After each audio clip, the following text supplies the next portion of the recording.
the Petamine Thruway. Now, what'll that asshole think of next? Has anybody got a dime? I don't know, James. Somebody's got to go back and get a shitload of dimes.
Hi, this is Carla Striegel-Winter with Dubois County Solid Waste District, and I sit on the Patoka Lake Watershed Committee. And we're the folks that put together the big cleanup that's every August, the Patoka Lake cleanup, and it's a lot of fun to get everybody out. We have about 200 volunteers, families, adults, kids, coming out and doing a Patoka Lake cleanup, cleaning all the litter out of the lake, and we usually get a couple of tons of litter. That's like 2,000 pounds of litter out of the lake. So that's one way that our Patoka Lake Watershed Steering Committee helps the watershed or the environment. So in addition to being with the Solid Waste District, I'm also with the Watershed Steering Committee. So if you think about a lake or a pond, that's your body of water. And if you stand on the edge of that lake or that pond, then you can kind of look uphill all around you and think about it raining.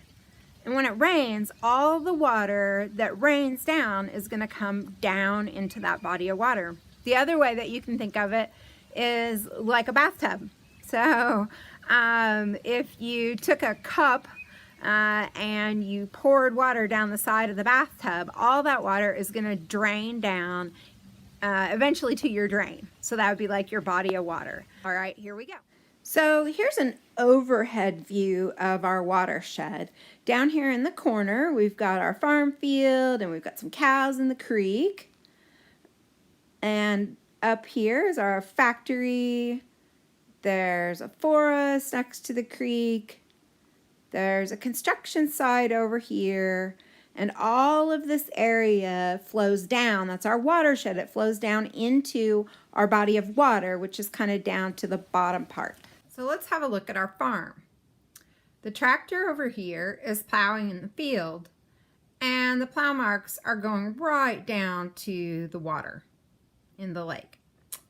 Also, the cows over here are actually in the creek, and they're being allowed to just get water out of the creek, which isn't necessarily a problem if you have one or two cows. But if you have one cow heading for the creek, you're going to have more than one cow, and pretty soon you're going to have all the cows in the creek. So one thing farmers can do to help conserve their soil and also keep the water from getting polluted is to create earth berms. Now, I've used a piece of modeling clay that shows us this earth berm. And a lot of times those berms will be planted with grass so that they are just sort of a little area that doesn't necessarily get plowed over. And they have a little bit of grass, and then that kind of protects that field from going straight down into the water. And so the farmer's conserving their soil so that it doesn't end up in the bottom of our lake bed, and it helps the water pollution in the lake as well. Now let's take a look at these cows that are in the field here. We can take some conservation measures here so that our creek doesn't get all muddied up, and all of that muddy water is going to go straight into our lake, which causes pollution. So what we can do, we're going to go ahead and take those cows out of the creek, and we're going to set them right here in the field.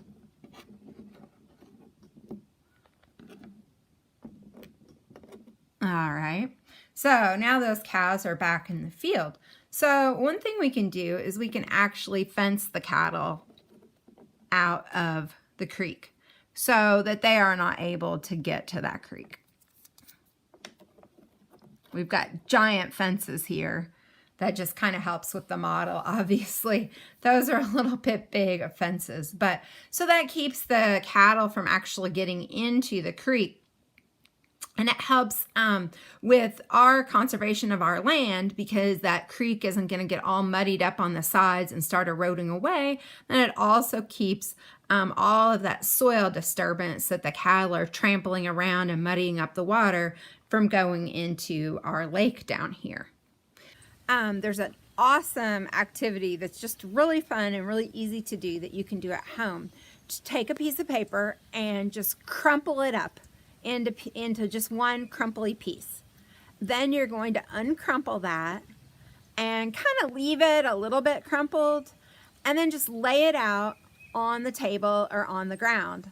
And imagine that like a watershed. You're going to have a high point, and you're going to have a low point or maybe a couple of low points. So imagine that being like a hill or a mountain, and think about if you made it rain on that, where would the water go? Actually, you can take a spray bottle and try this at home. Just take some marker that isn't permanent marker, like watery markers, and kind of scribble on that a little bit, and then spritz it and see how the water kind of flows down. So if you use a green marker, it's going to flow green down, and see if the body of water where all that water is going to flow to is actually where you thought it was. So that's just something fun that you can do at home, and you can actually you can kind of look up there's different activities that go along with that as well. But that's a fun way just to kind of create a watershed in your own home. So guys,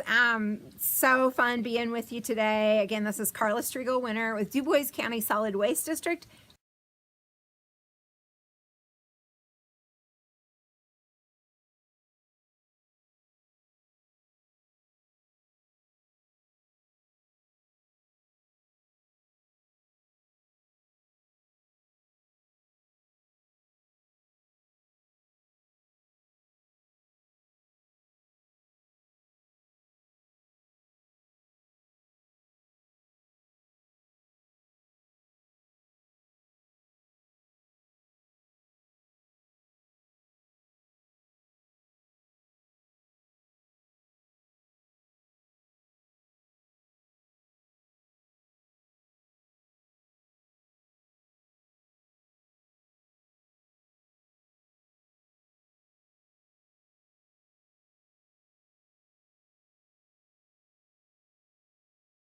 I wonder if you ever think about the things that you can do now that you couldn't do when you were a little baby. Can you go to the potty by yourself now?